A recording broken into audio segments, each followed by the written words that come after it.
هل محبة الزوجة لزوجها وقولها إنها لا تستطيع العيش بدونه، هل هذا من المحبة لغير الله والتعلق بغيره؟ هذه طبيعية، محبة طبيعية، وجعل بينكم مودة ورحمة.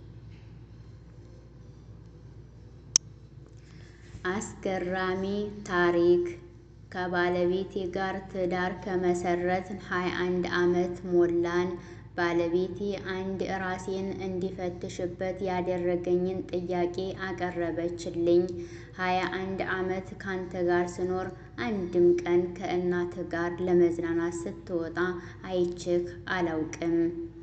አሰላሙ አለይኩም ወራህመቱላህ ወበረካቱሁ። ውድና የተከበራችሁ የእናት ዩቱብ አድማጭ ተመልካቾች በያላችሁበት የአላህ ሱብሓነሁ ወተዓላ ሰላም፣ እዝነት፣ ረድኤት ሁሉ ነገር አይለያችሁ እያልኩኝ ዛሬም በአዲስ ቪዲዮ ተከስቻለሁኝ። የዛሬው ባለ ታሪካችን ለሁላችንም ማስተማሪያ ይሆናል በማለት ታሪኩን እንዲህ በማለት ይተርክልናል። ከባለቤቴ ጋር ትዳር ከመሰረትን 21 ዓመት ሞላን። ባለቤቴ አንድ ራሴን እንዲፈትሽበት ያደረገኝን ጥያቄ አቀረበችልኝ። 21 ዓመት ካንተ ጋር ስኖር አንድም ቀን ከእናት ጋር ለመዝናናት ስትወጣ አይቼህ አላውቅም።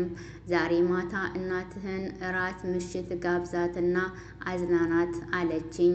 ውዷ ባለቤቴ ባቀረበችልኝ ሀሳብ ከመገረም በላይ መሰጠኝ። ተስማማሁኝ። እናም ወደ እናቴ ጋር ደወልኩላት። ኡሚ ዛሬ ካንቺ ጋር ሽርሽር መውጣት እፈልጋለሁ አልኳት። ደነገጠች። ምነው ሰላም አይደል? ልጆችህ ምን ሆኑ? ባለቤትህ ሰላም አይደለች እንዴ? በማለት የድንጋጤ ጥያቄዎቿን አርከፈከፈችብኝ። አብሽሪ ኡሚ፣ ሁሉም ሰላም ነው። ካንቺ ጋር ለመዝናናት ፈልጌ ነው አልኳት። ደስ አላት። ተስማማች። ተዘጋጅተሽ ጠብቂኝ አልኳት። በቀጠሮዬ ሰዓት ወደ እናቴ ጋር ሄድኩኝ። እናቴ በረንዳው ላይ ቆማ እየጠበቀችኝ ነበረ። እናቴ ሁለመናዋ ተቀያይሯል፣ እርጅና ተጫጭኗታል። ሰላምታ ከተለዋወጥን በኋላ ወደ መኪናዬ አስገብቻት ጉዞ ጀመርን። እናቴ በጣም ደስታ ይነበብባታል። ልጄ ዛሬ ካንተ ጋር ሽርሽር እንደምወጣ ለሰፈር ሰዎች ሁሉ እንዲሁም ለዘመድ አዝማዶቼ በሙሉ ተናግሬያለሁኝ። በጣም ከመደሰቷ የተነሳ አንድም የማታውቀው አልቀራትም። ወሬውን ለሁሉም አድርሰዋለች። ወደ ሆቴል ይዣት ሄድኩኝ። አስተናጋጁ የምግብ ዝርዝር ወረቀት የያዘ ኩፓን ሰጠን። ኡሚ ምረጪ አልኳት። ፈገግ አለች። ከእርጅና የተነሳ ማየት እንደማትችል ተረዳሁ። ላንብብልሽ አልኳት። ልጅ እያለህ ሆቴል ቤት ገብተን ልንመገብ ስንል የምግብ ዝርዝር አነብልህ ነበር። አሁን እዳህን ክፈል ብላ ፈገግ አለች። እኔም ፈገግ ብዬ አነበብኩላት። የለበሰችውን ልብስ ስመለከት ከ19 ዓመት በፊት የሞተው አባቴ የገዛላት የመጨረሻ ልብሷ እንደነበር አስታወስኩ። ምግቡ ቀርቦ እናቴ በደስታ የተነሳ ምንም እየበላች አልነበረም። ደስታ በደስታ ሆናለች። በሕይወቴ እኔም በጣም የተደሰትኩበት አጋጣሚ ነበር። ከእናቴ ጋር ተዝናንተን ስናበቃ ይህ ምሽት እንዲደገም ፈልጌ እማ መቼ ተመልሼ ልምጣና ልውሰድሽ አልኳት። በእንደዚህ ቀንና ነገር ግን እኔ ነኝ የምጋብዝህ፣ ከተስማማህ ና አለችኝ። ፈገግ አልኩኝ። አብሽሪ ትጋብዥኛለሽ አልኳት። ተለያየን። በመሃል እናቴ ታመመች። ከህመሟ ድናልኝ አብሬያት የማሳልፍበትን ምሽት ናፈኩኝ። ነገር ግን ከእናቴ ጋር ዳግም አልወጣንም። እናቴ ወደማይቀረው የሞት ጉዞ ተጓዘች። በጣም አዘንኩ፣ አለቀስኩ። ከእናቴ ጋር ቀጠሮ ይዘን ወደ ነበረው ምሽት ከአንድ ታዋቂ ሆቴል ቤት ተደወለልኝ። ዛሬ እራት ከባለቤትህ ጋር በነፃ ተጋብዛችኋል። ግራ ተጋባው። ምን ነው? እንዴት? ለማንኛውም እሺ እንመጣለን ብዬ ስልኩን ዘግቼ ምሽት ላይ ከባለቤቴ ጋር ሄድኩኝ። ግብዣው ከደብዳቤው ጋር ቀረበልን። ደብዳቤውን ከፈትኩት። እንዲህ ይላል። ልጄ ሰላም ላንተ ይሁን። የእራቱን ግብዣ ስንቀጣጠር መገኘት እንደማልችል አውቅ ነበረ። የሞት ቀጠሮዬ የተቃረበ እንደነበር ነፍሴ ይነግረኝ ነበረ። ልጄ ይኸው እኔ በቃሌ መሰረት ጋብዣሃለሁ። በእኔ ፈንታ ውዷ ባለቤትህ አብራህ እንድትሆን ፈቅጃለሁ ይላል። ሳይታወቀኝ እምባዬ ወረደ። አለቀስኩ።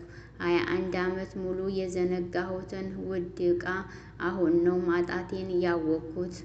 ስንቶቻችን ይህን ካገባን በኋላ እናቶቻችንን የምናስታውሳቸው ይላል የዛሬው ባለታሪካችን።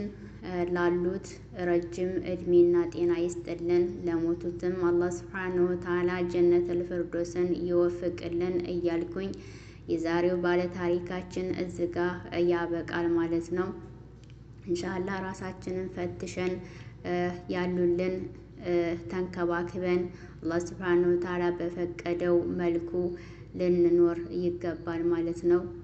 ካለፉ በኋላ መጸጸቱ ምንም ስለማይፈይድ እና ኢንሻአላህ ሁላችንንም አላህ ይጠብቀን ከእንደዚህ ያለው ጸጸት። በአዲስ ቪዲዮ እስከምንገናኝ ኢንሻአላህ ሁላችንም በያለንበት የአላህ ሱብሓነሁ ወተዓላ ሰላም እዝነት አይለየን እያልኩኝ በዚሁ እሰናበታለሁኝ ማለት ነው።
هل محبة الزوجة لزوجها وقولها إنها لا تستطيع العيش بدونه، هل هذا من المحبة لغير الله والتعلق بغيره؟ هذه طبيعية، محبة طبيعية، وجعل بينكم مودة ورحمة.